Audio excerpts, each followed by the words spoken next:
Hi everybody. Today's lesson is going to be on section 7.7, Approximate Integration.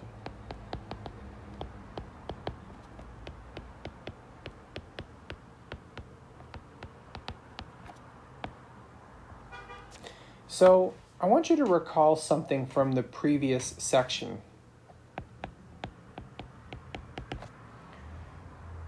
Many elementary functions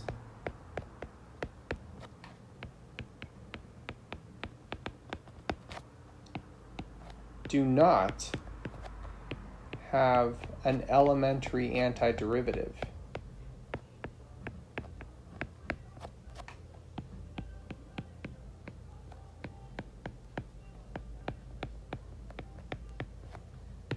Okay, remember we wrote down some examples last time, like integral of e to the x squared, or the integral of this is a good one. These are examples of antiderivatives that are not elementary. In other words, it is impossible to find a nice closed answer without an integral symbol. What does this mean? This means that finding a definite integral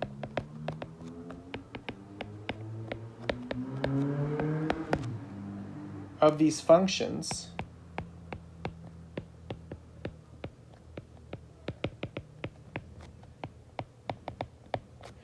using FTC2 is impossible. What do I mean by that? So let me remind you, as an example, if I asked you to calculate this for me, or if I asked you to calculate this for me,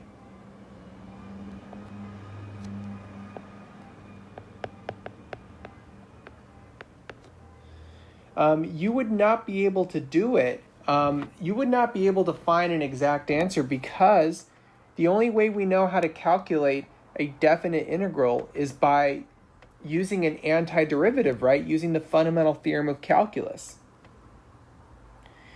So we cannot find the exact answers to these things. However, in this section, we're going to learn how to approximate these answers.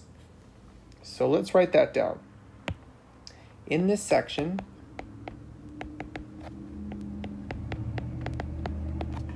we learn 3 different ways to approximate definite integrals.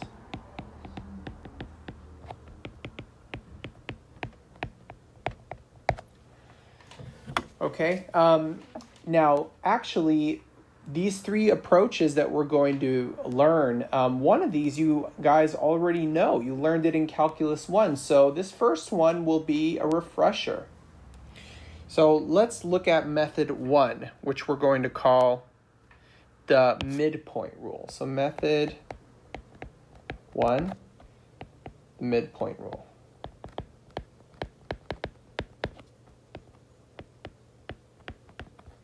Okay. Which we abbreviate MN, okay? Midpoint rule, we abbreviate MN. You're going to see that the N in that statement stands for the number of rectangles that we want to use, okay? Okay, so I want you to recall that the integral from a to b of f of x dx is actually equal to the limit as n goes to infinity of the sum of f of xi star delta x, where I goes from 1 to n. To remind you guys, this is the limit as n goes to infinity of any Riemann sum. Riemann sum is when you take the area of rectangles that you can get off of the function curve, right? let me remind you guys of what delta x is, where delta x is equal to b minus a over n. And xi star is any point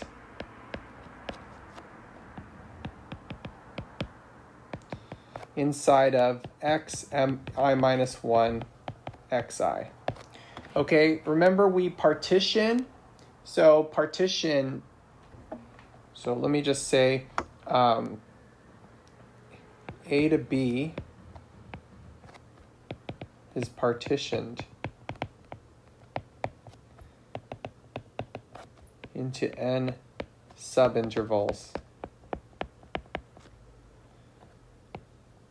xi minus 1 xi of length delta x. Okay, so remember we're taking the interval from a to b and we're chopping it up into n pieces. Okay, and I will draw a picture of this very soon, but what I want to do right now, though, is talk about the midpoint rule. Okay, so I haven't mentioned the midpoint rule. So far, this is just a refresher on what a definite integral means. Okay, so this means we can approximate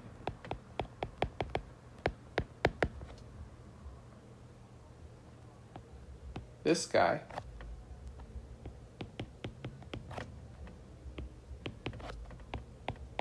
using any Riemann sum.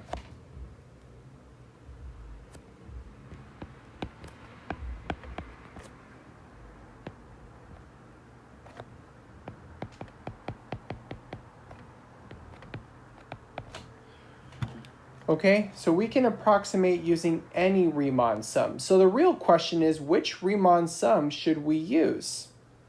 And so you guys have already seen this before in Math 60. What we are going to use is our midpoints, okay? So the midpoint rule says the following. It says the integral from a to b of f of x dx is approximately equal to mn, and the way we get mn is we sum from 1 to n f of xi bar delta x, where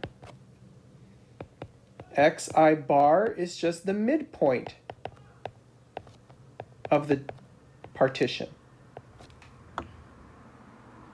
And delta x is, of course, b minus a over n. Okay, so this is our midpoint rule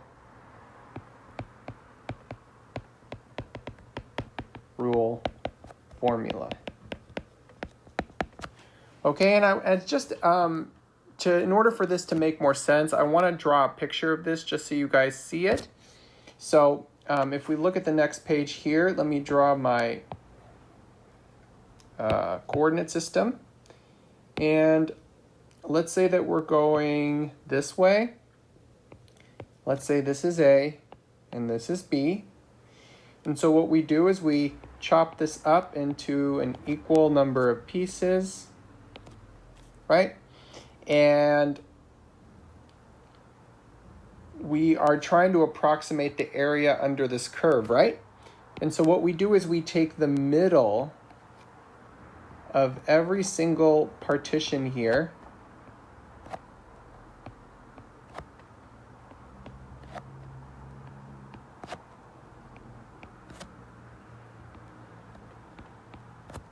and we look at, sorry, let me make that better. We look at the rectangle.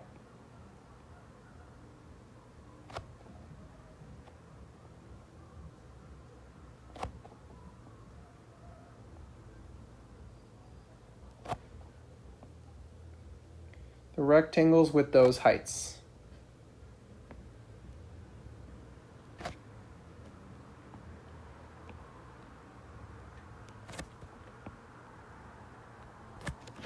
Okay, so what we're doing is we're taking the rectangles all with height right above the midpoint of each partition, and then we are adding up all of those areas, right? Because let me just give an example here.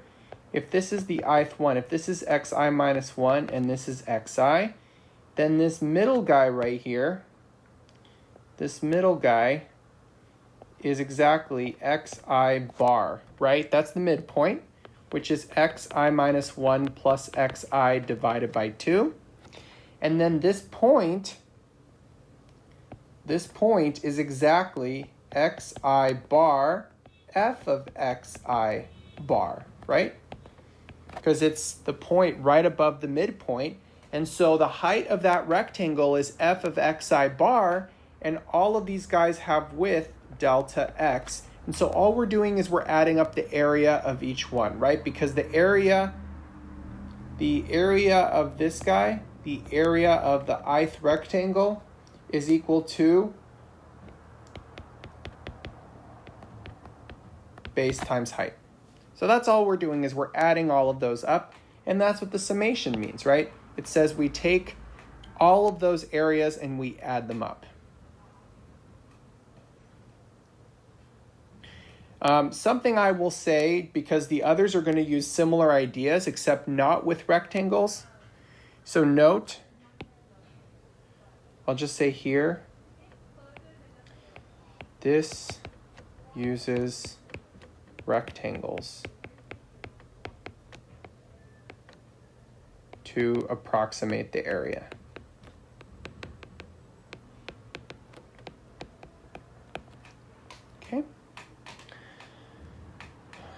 Okay, so now we're going to do something a little bit different. So let's now use trapezoids. Okay. So I want us to draw a picture of a curve, and we're going to write down the trapezoidal rule after this, okay? But let's try to draw a picture here. Let's say that we have a similar picture as before. We have something that looks like, let's say something that looks like that. Okay, and this is A, and this is B. And again, we're chopping it up. This time though, I'm going to only chop it up into 4 pieces just to make it really clear, okay? What we're doing now, and you know what, actually, I'm going to make this a little more wobbly just so we can get a good picture here. So let's say it looks something like that. Okay. So here's what our strategy is going to be, okay? First, we create our point above each of these guys.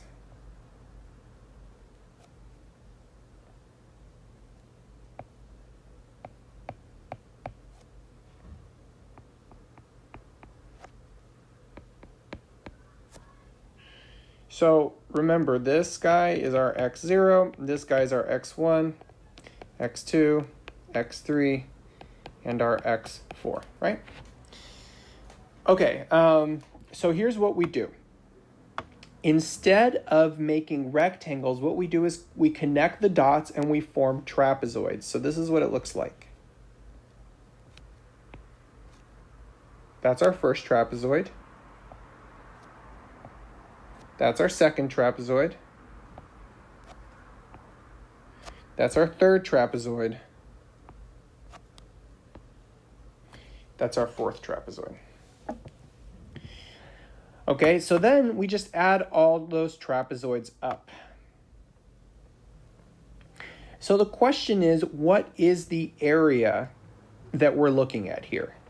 What are those areas? So I want us to think about, first of all, the area of a trapezoid. So let's write this on the next page. So recall that if we're looking at a trapezoid, sorry, that's supposed to be a straight line here. Let me make it look a little more straight, okay? So if we're looking at a trapezoid, if we call this guy the little base and this guy the big base, and then this guy the height h, then the area is equal to the average of the bases times the height. Average of the bases times the height. So when we look at our picture over here, I want you guys to notice that these are trapezoids that are turned on their side, right? So this guy, let's look at these trapezoids here. So this guy right here, for example, the height of this guy is f of x2, right? That's this height. And then this height is f of x3. But remember, those are actually the bases. So this would be the little b, and then this would be the big B, right? And then what would the actual h be, the height? It would be this delta x. Okay, so what would the area of this guy be? It would be the average of the two bases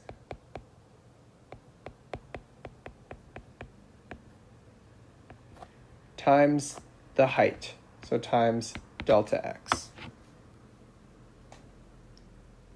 Okay. What would the one next to it be? The one next to it is the same thing, except instead of x2 and x3, it's x1 and x2, isn't it? Okay, so in other words, x2 gets counted twice, right? The area of this guy would be 1/2 times f of x1 plus f of x2, and then times delta x.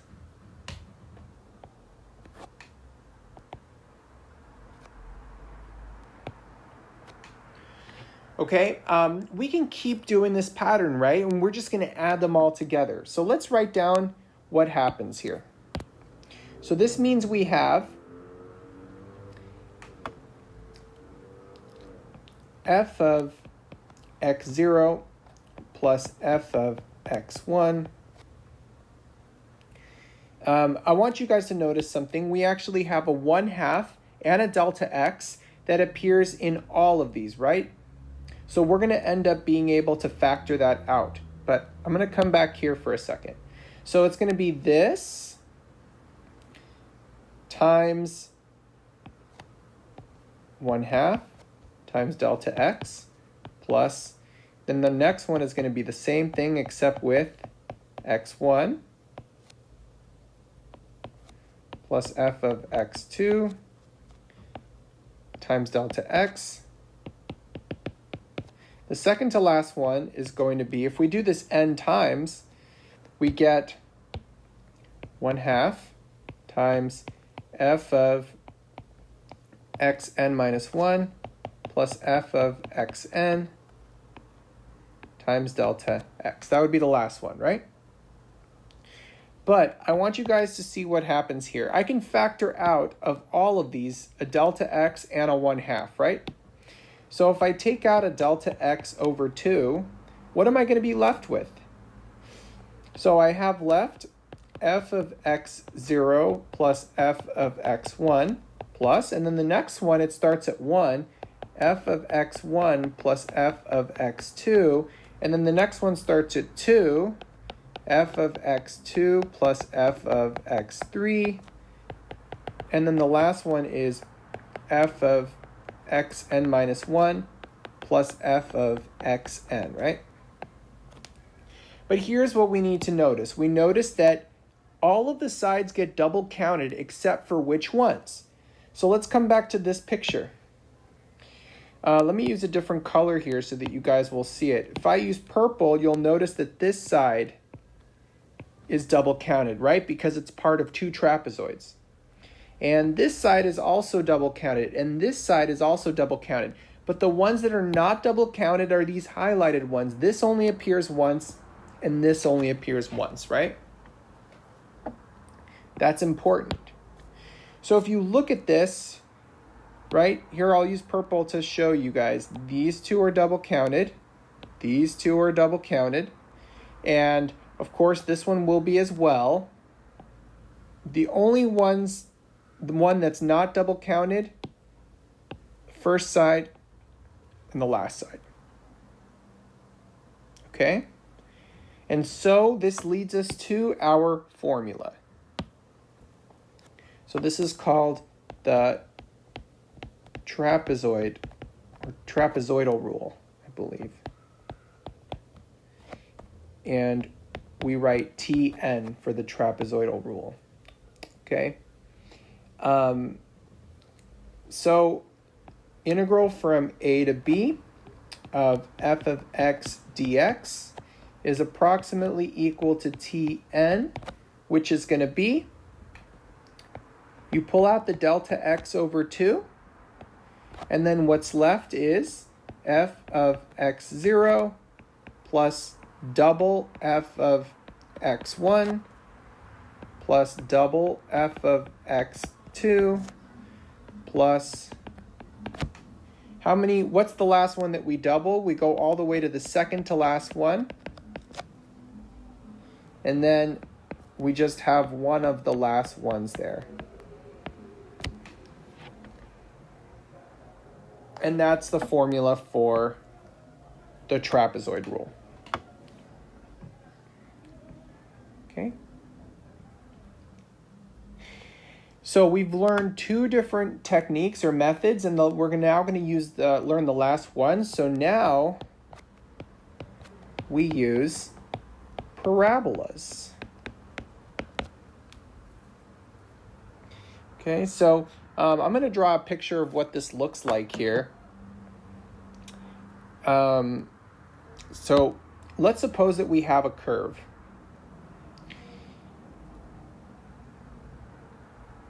Let's say it looks something like, let me make this simple. What if we had something that looks like,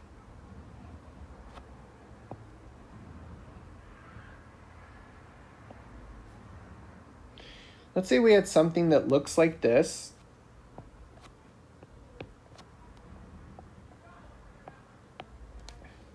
And then let's say I split this up into some pieces here. Let me try this. I'm going to go like this, and then like this, and then like this.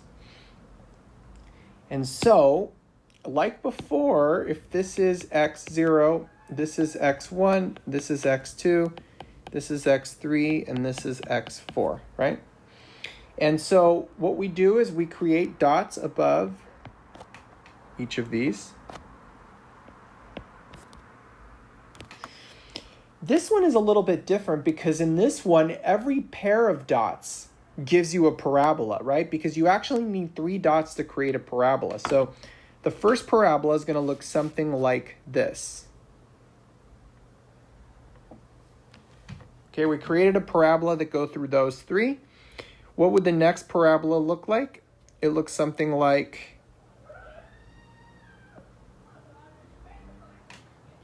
that. And so you use parabolas to break up. So we create n over 2 parabolas that touch the curve. Right? Isn't it n over 2? Because notice in this case n was 4, but we only got 2 parabolas, right? So here's my first parabola. Here's my second parabola. Right? There's one parabola, and there is another parabola.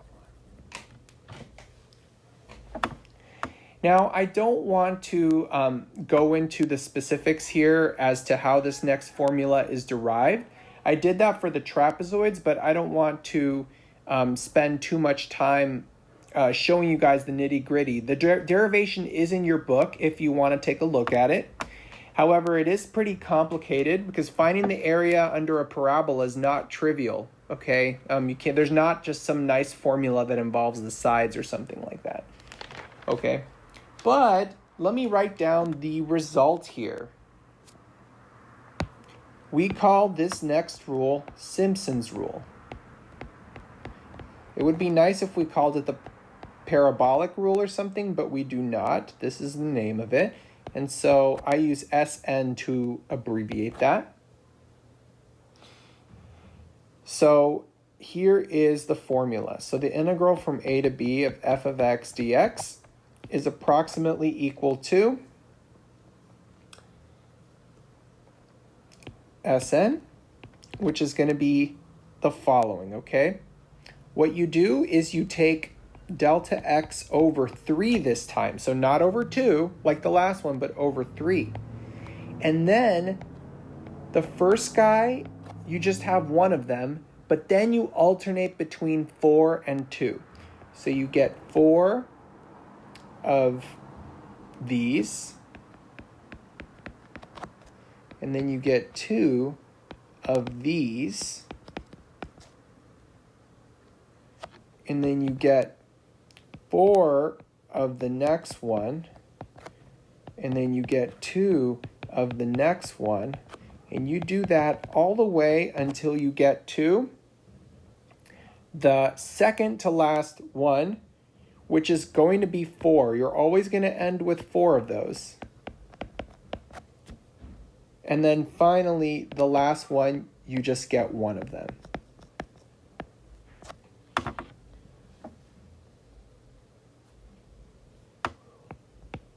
Where delta x, recall, is always b minus a over n, and n in this case has to be an even number. Okay, again, that's because when you even derive this thing, remember, you have n over 2 parabolas, right? So we are assuming that n is an even number. If it's not even, you can't create the right number of parabolas with your shape. Now, for all 3 of these formulas, I should have said that, where delta x is equal to b minus a over n. So guys, that is always true. Delta x is always b minus a over n for all 3 of these. Okay? So all 3 of these formulas can be used to approximate a definite integral. So what we're going to do now is we're going to do a couple of practice problems where we use all 3 methods to approximate an integral, and then we see what we get. Okay? All right, so let's go to the first example.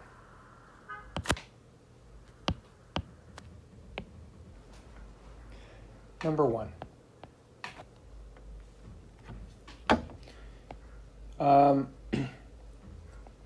We're going to estimate the integral from 1 to 2, 1 over x dx using n equals 6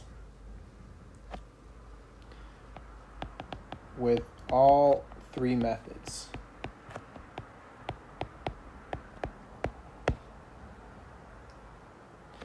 Which method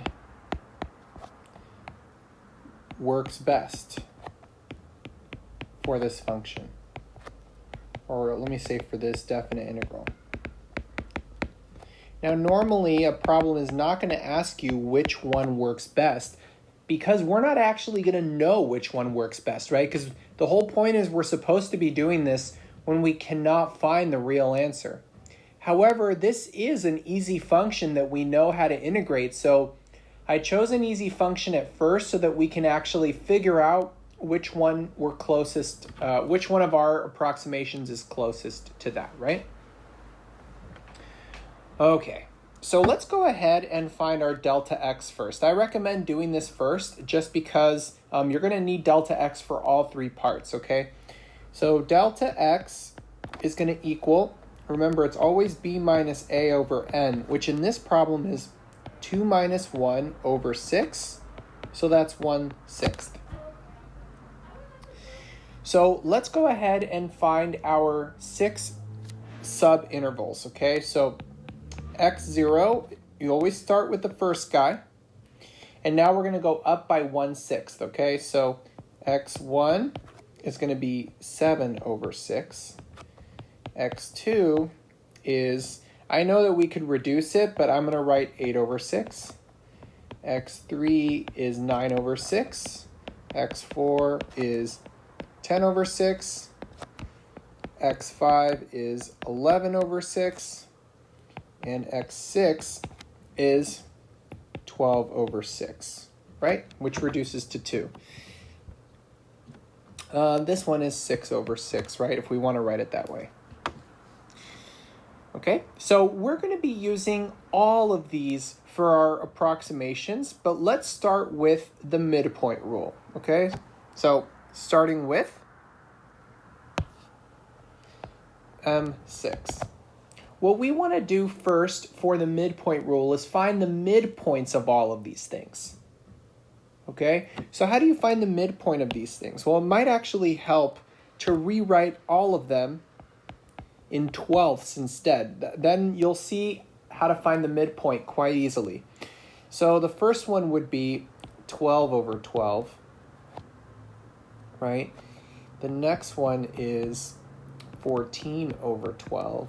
The next one is 16 over 12. Then we have 18 over 12. Then we have 20 over 12, and then 22 over 12, and then 24 over 12, right? This is x5, and this is x6. So then, what would the midpoint be? x1 bar. The middle of those, the middle of 12 over 12 and 14 over 12 is, of course, 13 over 12.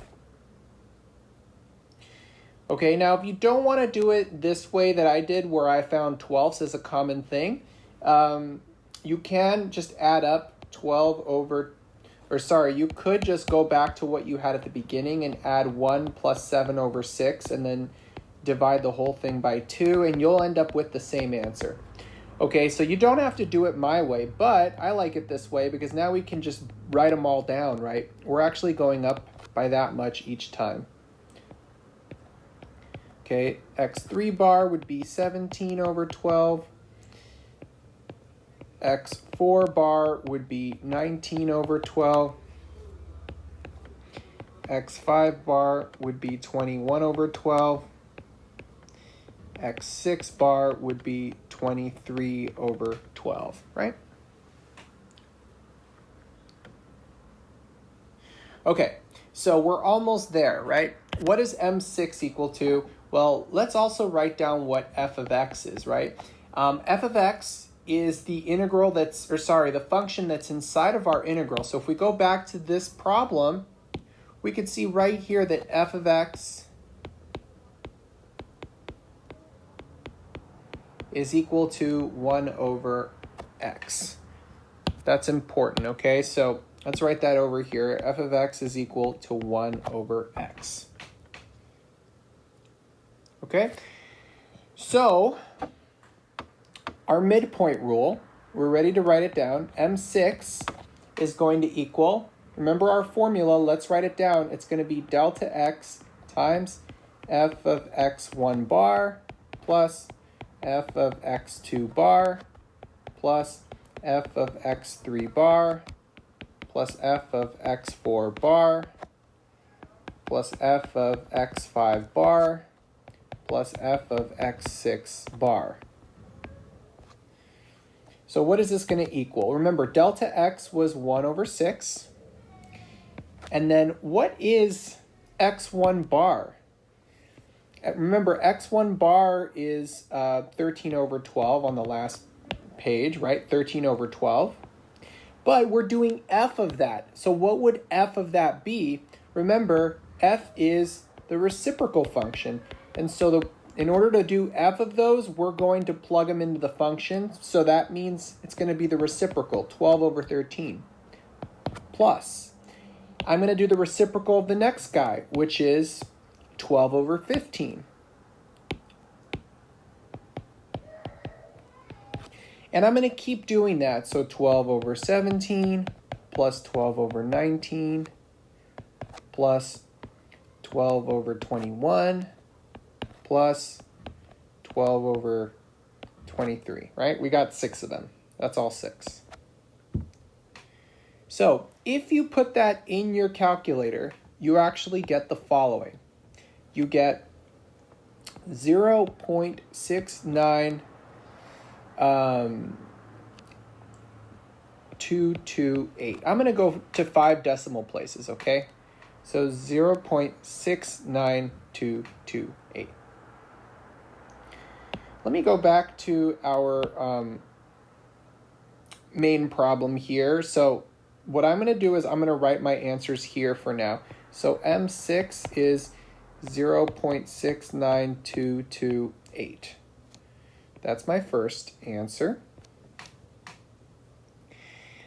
Now I'm going to practice the second method. Okay, second method, remember, is the trapezoid rule. Remember T6. The trapezoid rule is a lot different, right? I mean, I should say it's actually a lot easier because we don't need midpoints at all, right? We're just going to do f of x0 plus, and then we double f of x1. We double f of x2. We double f of x3. We double f of x4.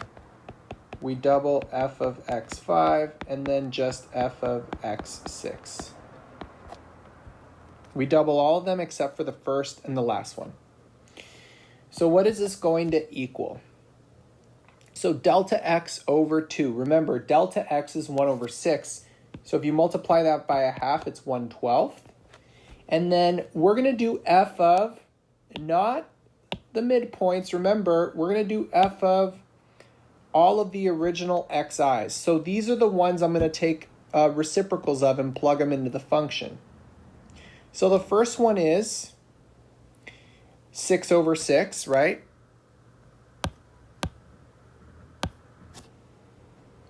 And let me actually write it out this way this time so that you guys can see what I end up doing, okay? So the next one is 7 over 6 plus 2 times f of 8 over 6 plus 2 times f of 9 over 6 plus 2 times f of 10 over 6 plus 2 times f of 11 over 6 plus, no doubling this time, f of 12 over 6, right? So what's this going to equal? Let's actually plug those into the function, but remember the function is just the reciprocal function. So we end up with 6 over 6 plus, if we do the reciprocal of 7 over 6, we get 6 over 7, but then we double it. So we get 12 over 7 plus, here it's going to be 12 over 16. Oh, sorry, no, 12 over 8, I apologize. 12 over 8 plus 12 over 9 plus 12 over 10 plus 12 over 11 plus, and then remember this last one we do not double, so it's just going to be 6 over 12. So if you put all of that in your calculator, you end up with 0.69488. 0.69488 if I round it to 5 decimal places. So I'm going to come back to here, 0.69488. So I got T6 is equal to 0.69488.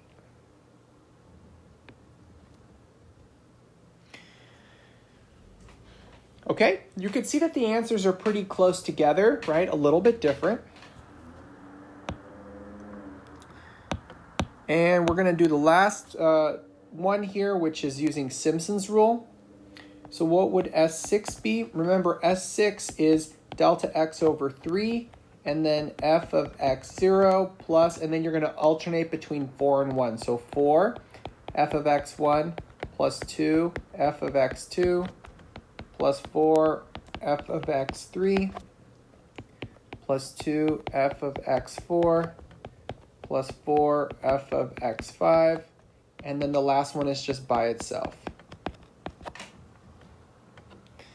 Okay, so this one is very similar to the last one, right? So delta x over 3, delta x is, remember, 1 over 6, but times a third. So this is 1 over 18 times. This one's going to be 6 over 6 plus, you're going to do 4 times now. So it's going to look like this. 4 times 6 over 7, right? We're doing reciprocals. Plus 2 times 6 over 8. Plus 4 times 6 over 9. Plus 2 times 6 over 10. Plus 4 times 6 over 11. Plus 6 over 12, right? So this is what we get here. Okay, so let's actually go ahead and plug that in and see what we get for our answer. If I put that in my calculator, I actually get 0.69317. 0.69317. So coming back, S6 is 0.69317. So it asked us which method works best for this definite integral. So let's actually find the real answer now, which we can do because this is actually quite an easy integral. So the real answer, remember the real answer, or I should say the exact answer, that's maybe a better way to phrase this, right? The exact answer using the fundamental theorem of calculus, right? FTC2. What is the integral from 1 to 2 of 1 over x dx? We know the antiderivative, right? Isn't that just the ln of the absolute value of x? And we're going from 1 to 2. So this ends up being the ln of the absolute value of 2 minus ln of the absolute value of 1, which is just ln of 2, right? The absolute value of 2 is 2, and the absolute value of 1 is 1, but that's 0, right? The natural log of 1 is 0. So the real answer is just ln of 2. Let's go back to the beginning here. So I'm going to write real answer is equal to ln of 2, which is what? We can actually put ln of 2 in our calculator, and we could see what it is as a decimal, so we could see which one we're closest to. And ln of 2, if I do it to 5 decimal places, I actually get this. And so this one gave us the closest answer, didn't it? Closest answer. Although I will point out that they were all pretty good, right? They all gave 2 decimal place accuracy, but this one was actually correct to 4 decimal places, which is pretty neat.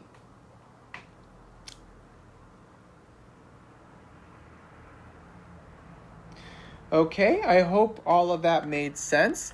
I'm going to do one more example using all 3 methods just to make sure that the idea sticks, okay? So let's move on to the next one. So number 2. Let's estimate the integral from 0 to 1 of e to the x squared dx using m4 t T4 and S4. Okay.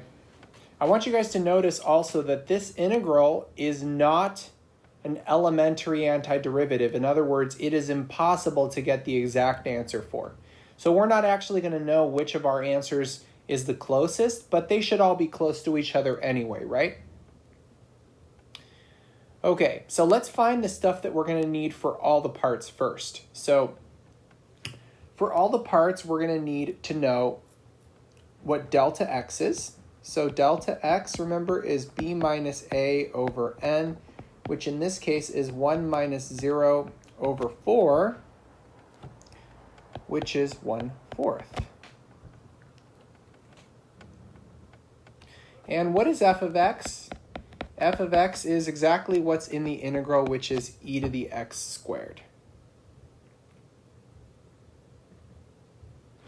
Let's write down all of our xi's as well, right? x0 is 0, and then just add delta x to get to each one. x1 is 1/4, x2 is 2/4, x3 is 3/4, x4 is 4/4, which is the same as 1, right?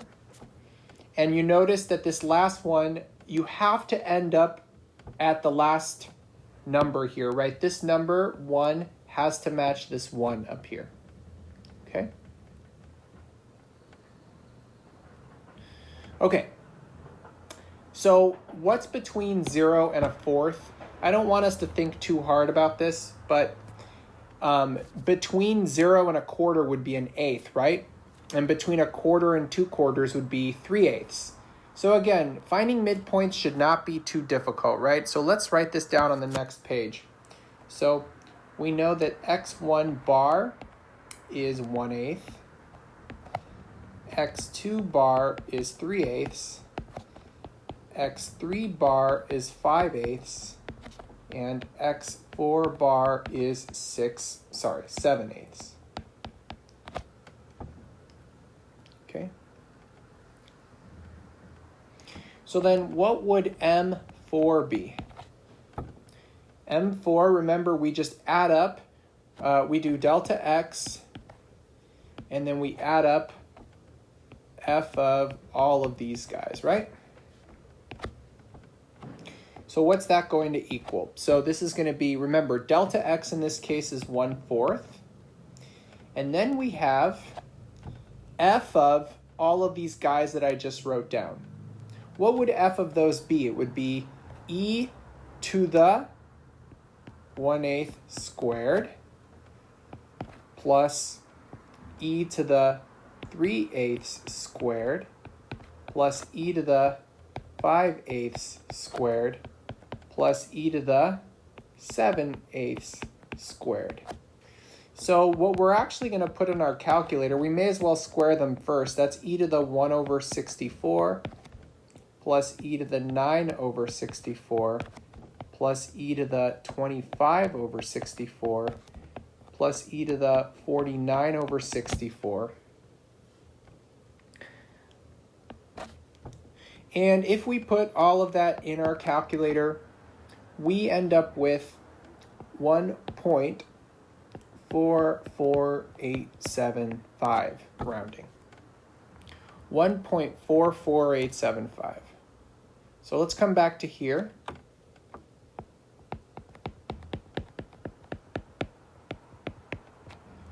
$1.44875. And let's keep going. So now we're going to use, we're going to do the trapezoidal rule, right? We're going to do T4. Remember the formula for T4, right? It's delta x over 2. And then we're going to do f of the first guy plus, and then we're going to double all the rest. And I made this one shorter, right, on purpose, so we wouldn't have to do it 6 times. We only have to do it 4 times this time. So that's going to be our formula for trapezoidal rule, right? Recall, we do not double the first or the last one, right? So what's it going to be? Well, delta x, remember, is 1/4. So if you do half of that, you get 1/8 times, and then we're going to plug in these are the x's, right? We don't plug in the midpoints for any of the others. So it's going to be e to the 0 squared plus e to the 1/4 squared plus e to the, oops, I forgot to double it, right? Double e to the 2/4 squared plus 2 e to the 3/4 squared plus, and then e to the 1 squared, which is the same as e to the 0 is just 1. We get 2 e to the 1/16 plus 2 times e to the 4/16 plus 2 times e to the 9/16 plus e to the first power, or just e, right?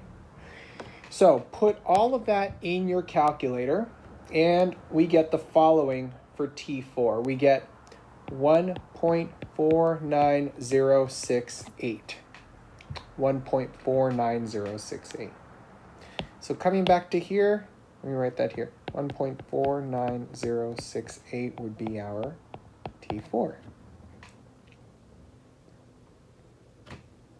We're ready for the last one here. We're going to do Simpson's rule. So S4, we're going to put, remember it's delta x over 3, and then we have f of x0 plus 4 f of x1 plus 2 f of x2. Remember, we alternate between 4 and 2.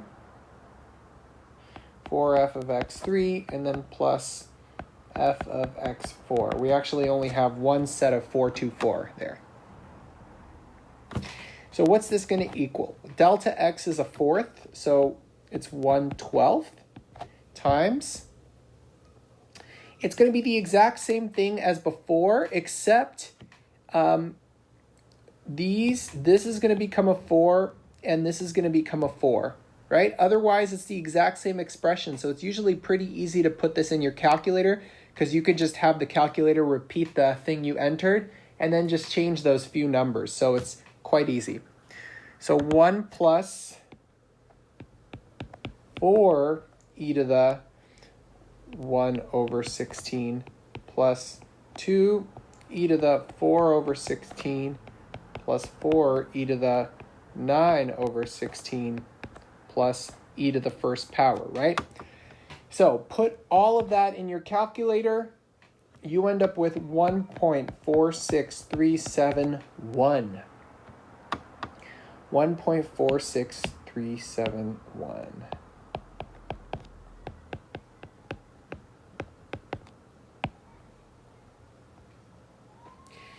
So why are these answers so far away from each other? Because we only used 4 subintervals, right? If we had used 6 like the last problem, then they would have been closer to each other. And in fact, all of these approach the real number as you make n larger and larger. So of course, if you were to use 12 for your n or 16 for your n or whatever, all of these would be really close to each other, and it would come to a point where they would all agree to like 10 decimal places, whatever your calculator would say, right? So the point is, all of these approximations are good, and they all get better when n gets bigger and bigger. And if you let n go to infinity, then they all give you the exact answer. But of course, you as a human being doing this don't want to sit here for hours calculating 100 pieces. So if you had a really, really big number, this is actually perfect for programming a computer and making a computer do all the calculations. And this is how computers are able to approximate integrals. A lot of times they use these methods to program your computer. In case you've ever wondered, how can a computer do an integral? Well, it doesn't. They just use stuff like this to approximate the definite integral. Okay, guys, that is it for this section. Thank you so much for watching. I hope it was helpful.